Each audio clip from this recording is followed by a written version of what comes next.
It happened when I was just 13 years old. I didn't think too much of the DAF. My father always did it, but I never grew to appreciate it.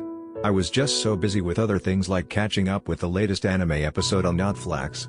One day, my father came home from Shire, but he said he discovered a new Magid Shire. Eli Stefanski. I'll never forget that name. I can never forget it, no matter what I do. I've tried. But it just keeps haunting me. Sometime later my father downloaded the 8-minute DAF app on his phone, and he forced me to download it too, or else I'd lose my Netflix privileges. I wish I could just go back to that day and destroy my phone. Nothing could have prepared me for what was to come. I still remember the day I heard loudly from downstairs my father listening to the Shire on full volume. It rings and echoes in my mind like fire. I can't extinguish it. At the time I just tried not to pay attention while my father did Shazara. I never opened the app myself, I was too busy with Netflix. But one night, just as I was just nearing a good part of the show I was watching, I got a notification from the app. It just said it's not about the DAF, it's about the Yomi. I thought that was kind of strange. It wasn't like the ordinary app notification either. It literally crashed my Netflix app. That night, I went to bed a little suspicious, and it only got worse from there. I had a nightmare. I dreamt that Eli snuck into my room and left me a free art scroll tractate Yavamos Merkaz Daf Yomi edition. Nothing could have prepared me for what I saw in the morning.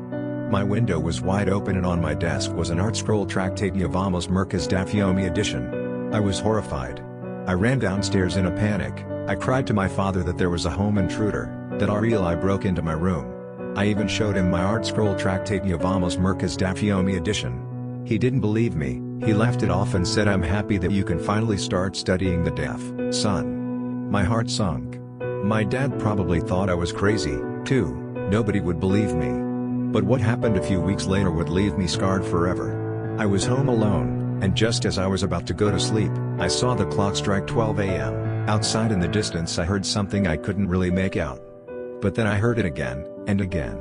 I finally recognized the voice, and it was getting closer to my house. I heard the bellowing shout of "Good morning Rabbi Isach." I ran to my window, and saw Eli Stefanski himself running at an almost superhuman speed toward my house. I started to have a panic attack. I locked my door and grabbed to my phone to call for help, but as soon as I unlocked it, I got a notification from the 8-minute DAF app. All it read was, "It's Geshmak to do the DAF."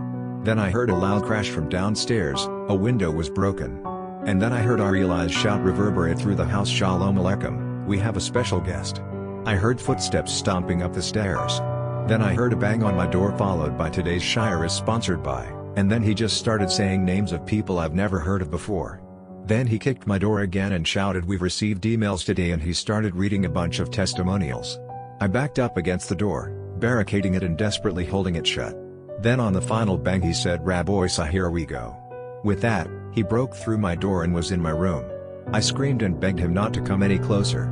But he pushed past the furniture I'd barricaded in front of the door with impossible strength.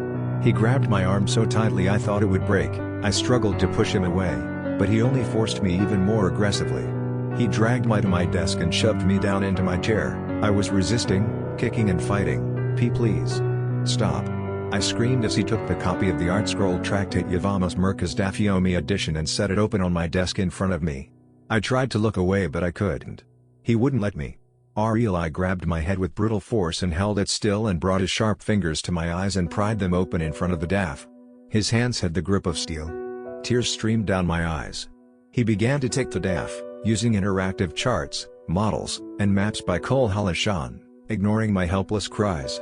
I was violently forced through the entire shugya, and finally when we reached the end, he released me. I looked up at him quivering and trembling with fear. He shouted, "Have a wonderful day," and then left through the window. I collapsed on the floor in a pile of tears, broken furniture, and interactive maps, charts, and 3D models courtesy of Kol Halashan, all rights reserved. When my parents returned, they found the house in ruins. I told them there was a home intruder. We conducted an investigation but the police never found anything. Nobody would believe me if I told them the truth. Call it what you want, Stockholm Syndrome, mind break, I don't know. But the following days, I began to study the DAF on my own, listening to Eli's Shai Urim every day. Now, every day, the DAF is burned into my mind. I get DAF flashbacks and remember the contents of the shugya, even though I try to suppress them. I guess I really was meant to be a Talmid Chacham after all. I love the DAF. I loved Arielai's Shy Urim. I deleted Notflax from my phone. I didn't want to risk any kind of princess distracting me from the DAF. I looked up to Arielai. I even asked my father to attend one of his Shy Urim in person. He let me. I can't wait.